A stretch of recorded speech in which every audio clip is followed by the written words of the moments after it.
चलिए आज हम लोग ग्रामर के जो भी चैप्टर है उनको क्लियर करते हैं और बारीकी से समझ लीजिए, क्योंकि एक बार जब समझ में आ जाएगा तभी जाकर के एग्जाम में आप वहाँ बना पाएंगे। तो पहला जो चैप्टर है आर्टिकल है।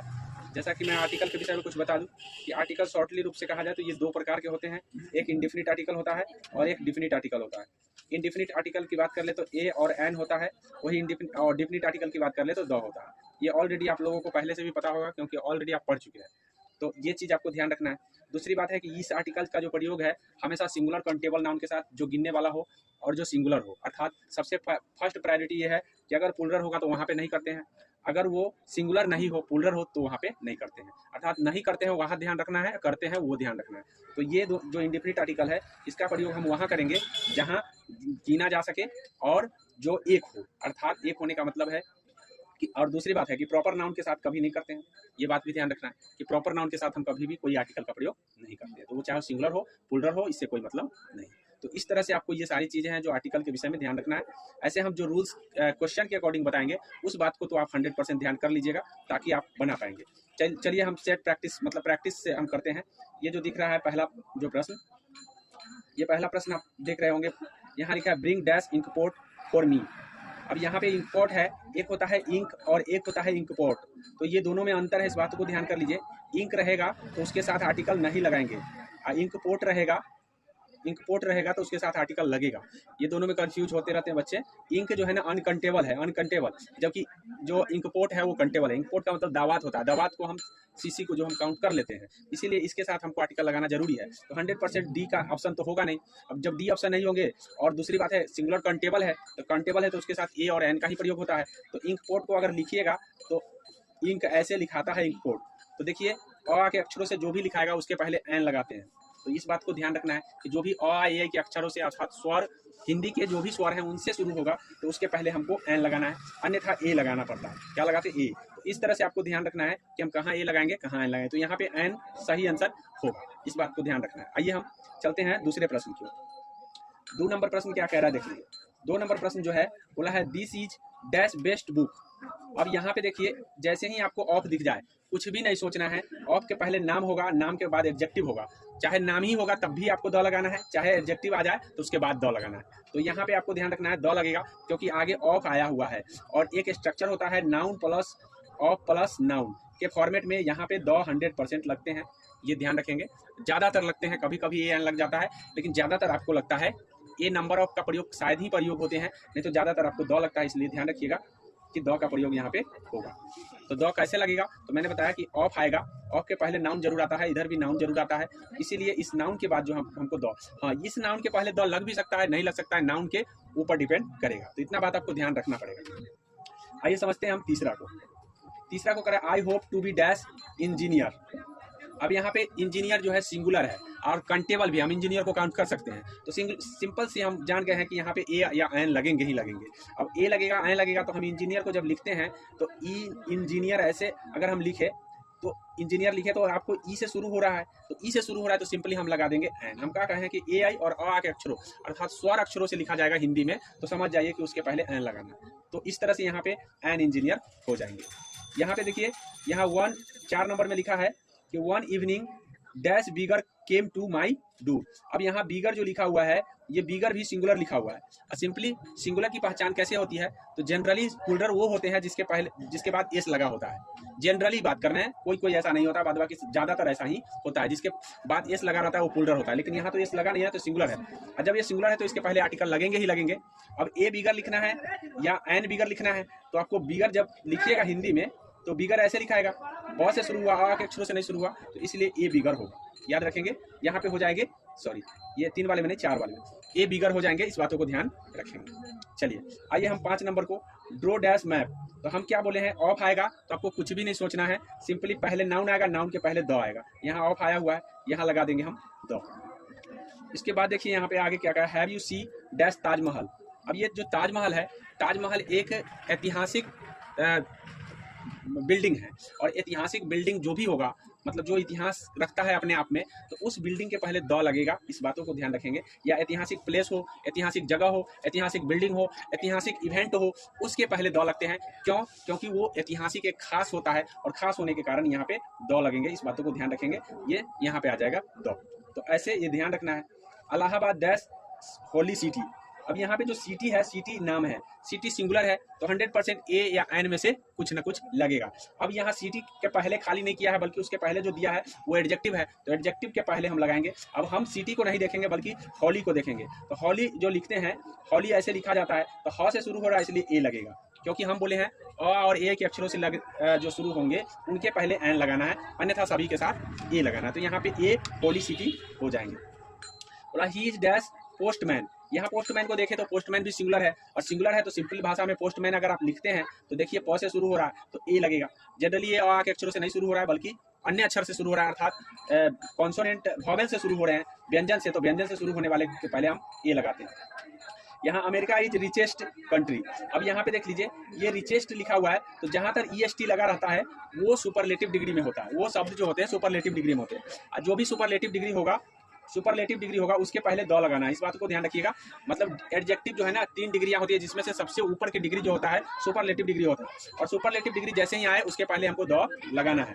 लेकिन एक बात ध्यान रखिएगा, ओनेस्ट जब हम लिखते हैं तो ओनेस्ट में भी EST लगा हुआ है, लेकिन ये सुपरलेटिव डिग्री में नहीं है। इस बातों को ध्यान रखेंगे कि ये होनेस्ट शब्द जो है ना सुपरलेटिव डिग्री में नहीं है, इसीलिए ओनेस्ट के पहले द नहीं लगा दीजिएगा। एग्जाम में ओनेस्ट भी आता है, इस बात को ध्यान रखेंगे। रिचेस्ट शब्द है आपका, यहाँ पे द लग जाएगा, यहाँ आंसर एक्यूरेट आंसर हो जाएगा द, क्योंकि यहाँ सुपरलेटिव डिग्री है। Iron is dash useful metal.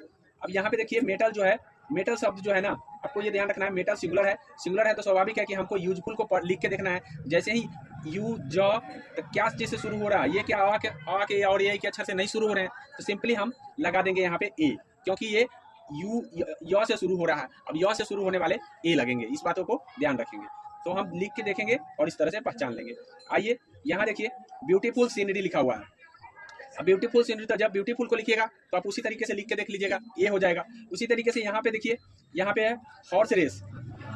अब यहाँ पे हॉर्स रेस दिया हुआ है, तो हॉर्स रेस करा है पूरा वी हैव ऑन डैश, जैसे ही ऑन आता है और बीच में कोई भरना है तो ऑन द रेस, मतलब ज्यादातर ऑन द रेस होता है, याद रखिएगा ये एडमेटिक होता है, तो ये we have on the race होगा, ठीक है। ये खेल के नामों के पहले हम हमेशा द लगाते हैं, इस बातों को ध्यान रखेंगे। तो ये है ऑन द रेस, ठीक है।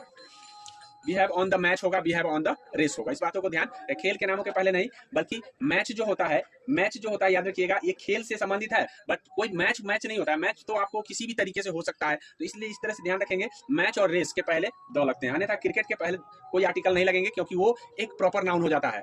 फुटबॉल के पहले नहीं लगेंगे, क्योंकि वो प्रॉपर नाउन हो जाता है। इस बातों को भी ध्यान रखना है। आगे देखिए, इस चीजों को कंफ्यूजन दूर कर दिया हमने वहां पे बता के। अब यहाँ देखिए ये बोला he is dash honest man. यहाँ ऑनेस्ट में EST लगा है, ऐसा नहीं समझ लेना है कि ये क्या है, मतलब ये सुपरलेटिव नहीं है, इसलिए ध्यान रखिएगा। ऑनेस्ट मैन है तो आप ऑनेस्ट को लिखिएगा, हालांकि ये होनेस्ट लिखा हुआ है, लेकिन पढ़ते हैं इसको हम ऑनेस्ट।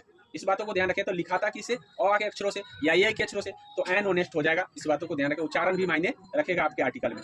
बोला है honest, this is dash universal truth. जब यूनिवर्सल को आप लिखिएगा तो य से शुरू होगा, इसीलिए आपको ए यूनिवर्सल ट्रूथ हो जाएगा।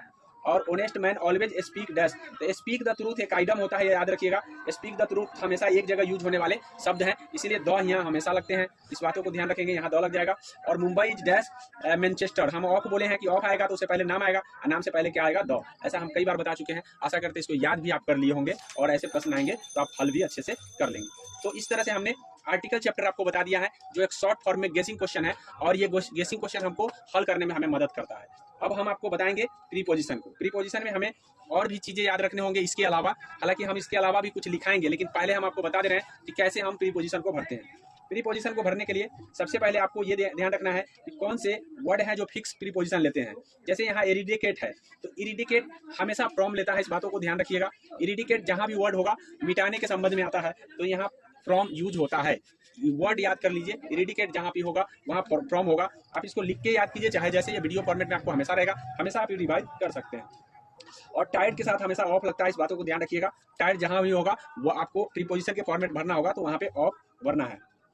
यहाँ पे लिखा है I will meet him dash the way, तो हमेशा ऑन द वे एक आइडमेटिक होता है, on the way, on the way. इस बातों को ध्यान रखिएगा। ऑन द बेस से आपको आर्टिकल भी पूछा जा सकता है, प्रीपोजिशन भी पूछा जाता है। तो जब आर्टिकल पूछेगा तो यहाँ ऑन और डैश दे करके वे लिख देगा, तो वहाँ पे द आर्टिकल भर दीजिएगा। नहीं तो प्रीपोजिशन पूछेगा तो यहाँ डैश देके आपको द बे भर दे देगा। तो यहाँ जैसे कि एग्जाम्पल में दिए गए हैं, तो यहाँ पे ऑन द बे यानी ऑन सही यहाँ पे होते हैं। इस बातों को ध्यान रखेंगे, ये आइडमेटिक से पूछा गया था। आइए देखिए, आर यू डैश ऑबियर, ऑबियर को तो आप रख लीजिए, ऑबियर हमेशा ऑफ लगता है, जैसा कि हम चैप्टर में भी आपको बताए थे कि ऑबियर के साथ हमेशा ऑफ लगता है, ऑबियर ऑफ हो जाएगा, यहाँ पे राइट आंसर सी हो जाएगा ऑबियर के साथ। We can make no progress if we continue working dash these condition. अब याद रखिए कंडीशन है तो कंडीशन के लिए भी एक आइटम्स बनता है in the condition, in the condition, इस बातों को ध्यान रखिएगा। अब इन द कंडीशन का मतलब हो गया, याद रखेंगे कि यहाँ दो चीज पूछे जा सकते हैं, एक तो आर्टिकल भी पूछा जा सकता है या प्रीपोजिशन भी पूछा जाता है। इन दोनों आप इन द कंडीशन को रख लीजिए, इन द कंडीशन हमेशा होता है in the condition, in the condition. तो इससे आपको दोनों चीज याद रहेंगे, आर्टिकल पूछेगा तो आर्टिकल लगा लेंगे और प्रीपोजिशन पूछेगा तो प्रीपोजिशन लगा लेंगे। तो इस तरह से आपको ध्यान रखना है द और इन का। इन द कंडीशन हमेशा आइडमेटिक वे में प्रयोग होता है। आइए समझते हैं हम अगले प्रश्न को। और अगला प्रश्न आपसे है कि this is a kilo dash rice for you. तो एक किलो, अब यहाँ पे ना, यहाँ देखिए एक किलो बोला है, एक किलो, ठीक है। तो हम बोले हैं कि देखिए, हम बोले हैं कि यहाँ नाम है और इधर भी नाम है और बीच में कौन सा प्रीपोजिशन आएगा तो ऑफ आएगा। इस बातों को ध्यान रखेंगे। फाइव में क्या होगा? अच्छा फाइव वाला छोड़ देख लें, बोले ना इन द, अच्छा इसमें ऑप्शन है, अलग ऑप्शन है, in the condition into in है ही नहीं। अच्छा हाँ एक मिनट, इन द कंडीशन अगर ना हो तो अंडर कंडीशन होता है, ठीक है। इस बातों को ध्यान रखें, इन द कंडीशन ना हो, इन कंडीशन ना हो तो याद रखिएगा अंडर कंडीशन भी हो सकता है। दो चीज होते हैं, आप यहाँ पे ध्यान रखिए, हम भूल गए हैं बताना। अंडर कंडीशन आप लगाएंगे, ठीक है, इन ना होने पर अंडर, अंडर ना होने पर इन, ठीक है। इस बातों को ध्यान रखें, अंडर कंडीशन होगा, ठीक है। अच्छा आगे देखिए लीजिए, आगे बोला है this is a kilo dash rice. तो हम अभी बताए हैं कि नाम ऑफ और नाम का प्रयोग ज्यादातर होते हैं, यहाँ पे वही बे प्रयोग किया गया है, बीच में ऑफ हटा दिया गया था तो ऑफ आपको लगा देना है, बस ये ध्यान रखेंगे। आइए अगले है the ruling party will have to put its on house dash order. तो इन ऑर्डर का प्रयोग होता है आइडमेटिक वे में, इन ऑर्डर आप ध्यान रखेंगे, इन ऑर्डर का भी प्रयोग आइडमेटिक वे में होते हैं। इस बातों को ध्यान रखना है। बोला है Parveen road state dash the arena. तो अब यह ध्यान रखिए कि कोई भी एक घेरे में काम कर रहा है या घेरे के अंदर बंद है तो एरिना एक घेरा होता है जो खेलने वाला होता है, जैसे घोड़ा के दौड़ को जो जिसके अंदर दौड़ते हैं उसको एरिना बोलते हैं। तो यहाँ पे हो जाएगा आपको जिसके अंदर, जैसे कहने का मतलब है कि रोड कर रहे हैं तो इन द एरिना प्रवेश कर रहे हैं, बाहर से अंदर में प्रवेश कर रहे हैं तो अंदर में प्रवेश कर रहे हैं तो इनटू होगा। अगर हम ऑलरेडी इन में अंदर में होते तो इन होता। तो यहाँ पे क्या कर रहा है रमेश, रोड मतलब घोड़ा चलाते हुए कहाँ प्रवेश कर गया तो एरिना में, तो इस तरह से आपको इनटू हो जाएगा, क्या हो जाएगा इनटू। तो ऐसे ध्यान रखिएगा कि घर में प्रवेश करने के लिए भी होता है, जैसे आप बाहर हो और अंदर इन कर रहे हो तो उस समय इनटू द रूम हो जाएगा, नहीं तो ऑलरेडी रूम में हो तो इन द रूम हो जाता है। तो इन बातों को ध्यान रखिएगा, इन द रूम कब होगा जब ऑलरेडी इसी में हो। अगर रूम से बाहर से अंदर हो रहे हो, जैसे टीचर इंटर इंटू होगा, जैसे बाहर टीचर हैं और इंटर कर रहे हैं तो इंटर इंटू द रूम हो जाएगा, नहीं तो टीचर पढ़ा रहे हैं क्लास में तो इन द क्लास हो जाएंगे, टीचर इन द क्लास हो जाएगा। तो इस तरह से आपको दोनों बात ध्यान रखना है, इन द क्लास और into the class. Into the भी रूम हो सकता है, क्यों, क्योंकि वो अगर बाहर से अंदर आ रहे हैं। जैसे मान लीजिए कि कोई कुआं है और कुआं में जैसे कोई मेढक यहाँ खड़ा है, अब यहाँ से कूद जाएगा कुआं में तो क्या हो जाएगा इंटू द बेल हो जाएगा, मेढक गॉन इनटू द बेल हो जाएगा। नहीं तो अगर वो ऑलरेडी बेल में के अंदर है तो इन द बेल हो जाएगा, क्योंकि वो ऑलरेडी अंदर में है। तो ये ध्यान रखिएगा, दोनों के मतलब समक्ष में हम काम करते हैं। अंदर में ऑलरेडी होने का बोध होता है तो सेंटेंस पढ़ते हैं तभी पता चलता है। अब यहाँ पे देख लिए इरीना कह रहा है आवर पथ इज बिसेट, डिफिकल्टी दिया हुआ है तो डिफिकल्टीज के लिए आपको ध्यान रखना है विथ डिफिकल्टीज होते हैं, इस बातों को ध्यान रखेंगे। नहीं साथ नहीं है यहाँ सॉरी। देखिए जैसे कहने का मतलब है कि कोई कठिनाई में पड़ता है तो कठिनाई में पड़ने के सेंस में विथ डिफिकल्टीज हो जाएगा, ठीक है, क्योंकि उसके साथ कठिनाई है। आगे समझ में। और उसके बाद है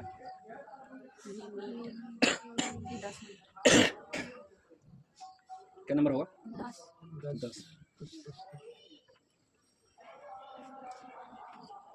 देखिए 10 नंबर में क्या कहा, पीपुल डैश आवर हॉलीडेज। तो यहाँ पे हो जाएगा met a lot of people dash our holidays. तो यहाँ समय बताने के लिए कर रहे हैं तो समय बताने के लिए ड्यूरिंग का प्रयोग होता है।